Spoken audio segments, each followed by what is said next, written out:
Hello friends, ओम श्री गणेशाय नमः। जय श्री कृष्णा। आप सभी का स्वागत है आपके अपने यूट्यूब चैनल पर। फ्रेंड्स, आज हम आपको इस वीडियो में बताने जा रहे हैं सफला एकादशी का शुभ मुहूर्त, पूजा विधि, महत्व, व्रत कथा और धन लाभ के लिए किए जाने वाले उपायों के बारे में। फ्रेंड्स, वीडियो शुरू करने से पहले आपसे रिक्वेस्ट है, अगर आप हमारे चैनल पर नए हैं और आपने अभी तक चैनल को सब्सक्राइब नहीं किया है तो प्लीज़ सब्सक्राइब कीजिएगा चैनल को, साथ ही प्रेस कीजिएगा बेल आइकन को, जिससे नए वीडियो से रिलेटेड नोटिफिकेशन आपको तुरंत प्राप्त हो सके। और वीडियो पसंद आने पर वीडियो को लाइक और शेयर जरूर कीजिएगा ताकि सभी भक्तों को इस वीडियो का लाभ प्राप्त हो सके। और कमेंट बॉक्स में जय श्री कृष्णा जरूर लिखिएगा। हिंदू धर्म में एकादशी एक महत्वपूर्ण तिथि है। एकादशी व्रत की बड़ी महिमा है। पद्म पुराण के अनुसार स्वयं महादेव ने नारद जी को उपदेश देते हुए कहा था कि एकादशी महान पुण्य देने वाली होती है। एकादशी प्रत्येक महीने में 2 बार आती है, एक बार शुक्ल पक्ष में और दूसरी बार कृष्ण पक्ष में। पूर्णिमा के बाद आने वाली एकादशी को कृष्ण पक्ष की एकादशी और अमावस्या के बाद आने वाली एकादशी को शुक्ल पक्ष की एकादशी कहते हैं। जो भक्त एकादशी के दिन उपवास करते हैं वे एकादशी के नियमों का कड़ाई से पालन करते हैं तथा अगले दिन सूर्योदय के बाद ही उपवास का समापन करते हैं। एकादशी व्रत के दौरान सभी प्रकार के अनाज वर्जित होते हैं। जो लोग किसी कारणवश एकादशी व्रत नहीं रखते हैं उन्हें एकादशी के दिन भोजन में चावल का प्रयोग नहीं करना चाहिए तथा झूठ व परनिंदा से बचना चाहिए। जो व्यक्ति एकादशी के दिन विष्णु सहस्त्र नाम का पाठ करता है उस पर भगवान विष्णु की विशेष कृपा होती है। पौष माह की कृष्ण पक्ष की एकादशी को सफला एकादशी कहा जाता है। सफला से तात्पर्य सफलता।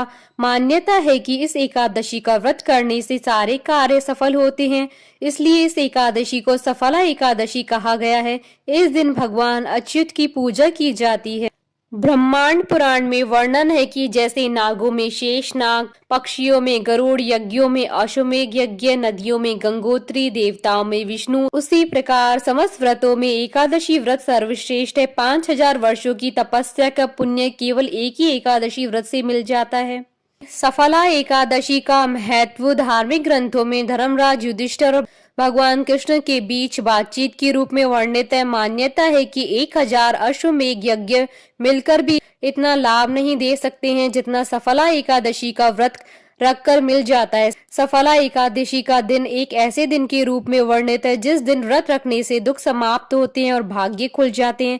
सफला एकादशी का व्रत रखने से व्यक्ति की सारी इच्छाएं और सपने पूर्ण होते हैं। फ्रेंड्स, अब आइए जानते हैं सफला एकादशी के शुभ मुहूर्त के बारे में।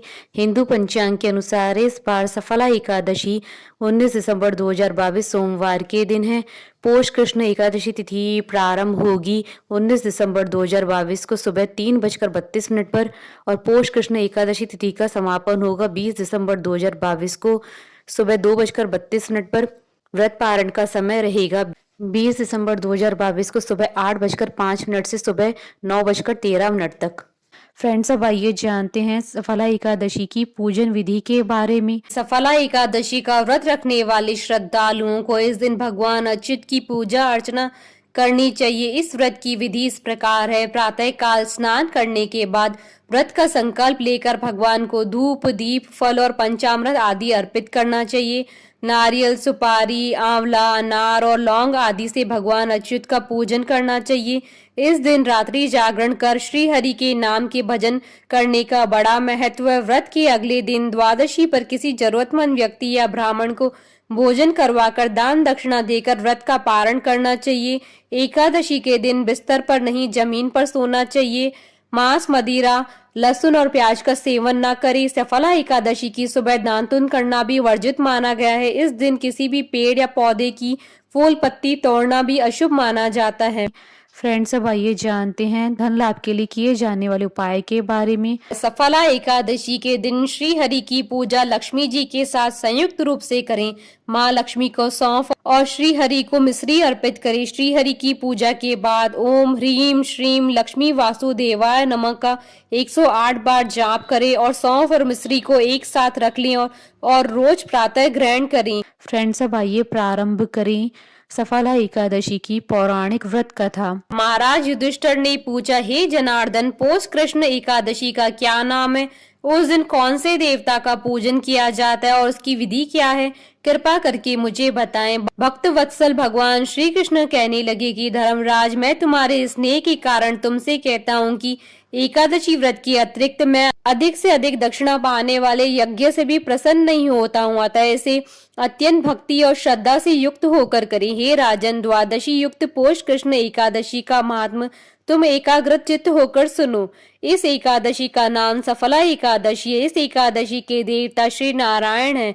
विधि पूर्वक इस व्रत को करना चाहिए। जिस प्रकार नागों में शेषनाग, पक्षियों में गरुड़, सब ग्रहों में चंद्रमा, यज्ञों में अश्वमेघ तथा देवताओं में भगवान विष्णु श्रेष्ठ है, उसी तरह सब व्रतों में एकादशी का व्रत श्रेष्ठ है। जो मनुष्य सदैव एकादशी का व्रत करते हैं वे मुझे परम प्रिय हैं। अब इस व्रत की विधि कहता हूँ। मेरी पूजा के लिए ऋतु के अनुकूल फल, नारियल, नींबू, नैवेद्य आदि 16 वस्तुओं का संग्रह करें।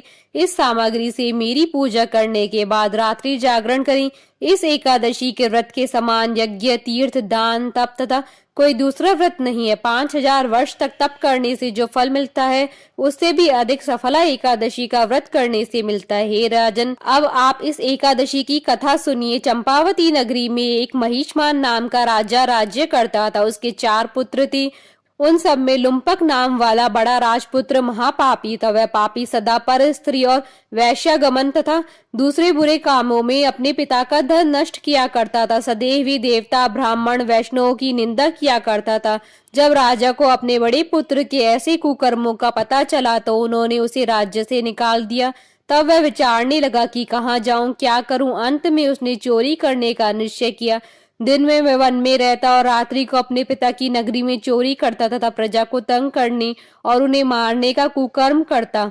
कुछ समय पश्चात सारी नगरी भयभीत हो गई। वह वन में रहकर पशु आदि को मारकर खाने लगा। नागरिक और राज्य के कर्मचारी उसे पकड़ लेते किंतु राजा के भय से छोड़ देते। वन में एक अति प्राचीन विशाल पीपल का वृक्ष था। लोग उसकी भगवान के समान पूजा करते थे। उसी वृक्ष के नीचे वह महापापी लुम्पक रहा करता था। इस वन को लोग देवताओं की क्रीड़ा स्थली मानते थे। कुछ समय पश्चात पौष कृष्ण पक्ष की दशमी के दिन वह वस्त्रहीन होने के कारण शीत के चलते सारी रात्रि सो नहीं सका। उसके हाथ पैर अकड़ गए। सूर्योदय होते होते वह मूर्छित हो गया। दूसरे दिन एकादशी को मध्याह्न के समय सूर्य की गर्मी पाकर उसकी मूर्छा दूर हुई। गिरता पड़ता वह भोजन की तलाश में निकला। पशुओं को मारने में वह समर्थ नहीं था, अतः पेड़ों के नीचे गिरे हुए फल उठाकर वापस उसी पीपल के वृक्ष के नीचे आ गया।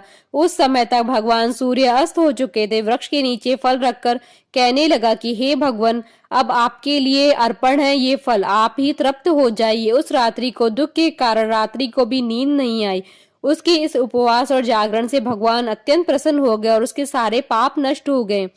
दूसरे दिन प्रातः एक अति सुंदर घोड़ा अनेक सुंदर वस्तुओं से सजा हुआ उसके सामने आकर खड़ा हो गया। उसी समय आकाशवाणी हुई कि हे राजपुत्र, श्री नारायण की कृपा से तेरे पाप नष्ट हो गए हैं। अब तू अपने पिता के पास जाकर राज्य प्राप्त कर। ऐसी वाणी सुनकर वह अत्यंत प्रसन्न हुआ और दिव्य वस्त्र धारण करके भगवान आपकी जय हो कहकर अपने पिता के पास गया। उसके पिता ने प्रसन्न होकर उसे समस्त राज्यभार सौंप दिया और वन का रास्ता लिया। अब लुम्पक शास्त्रानुसार राज्य करने लगा। उसके स्त्री, पुत्र आदि सारा कुटुंब भगवान नारायण का परम भक्त हो गया। वृद्ध होने पर वह भी अपने पुत्र को राज्य का भार सौंपकर वन में तपस्या करने चला गया और अंत में वैकुंठ को प्राप्त हुआ। अतः जो मनुष्य इस परम पवित्र सफला एकादशी का व्रत करता है उसे अंत में मुक्ति मिलती है। इस सफला एकादशी के महात्म को पढ़ने अथवा श्रवण करने से मनुष्य को अश्वमेघ यज्ञ का फल मिलता है। बोले भगवान विष्णु जी की जय, सनातन धर्म की जय। हमारे साथ इस वीडियो में अंत तक बने रहने के लिए आपका धन्यवाद। ओम श्री गणेशाय नमः। जय श्री कृष्णा।